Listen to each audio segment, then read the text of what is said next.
The whole Nebraska-Iowa border was underwater.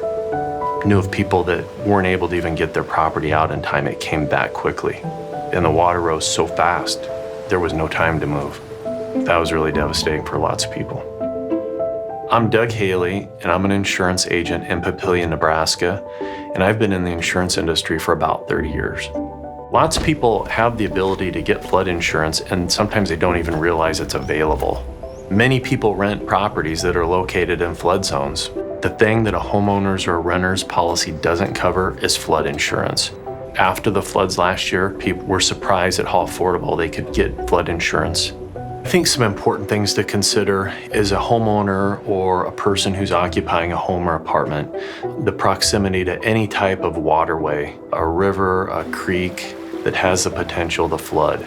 We have very good tools today to help people identify the risk for potential flooding. We can assist to do that. 30 years ago, the water was able to soak into the ground and it didn't run off as much. Now we've got more and more runoff, so bigger rainstorms, a lot of rainfall is all running off into the creeks, is going to further and further outside the banks. So properties that were built in compliance 30 years ago are now properties that could be flooded.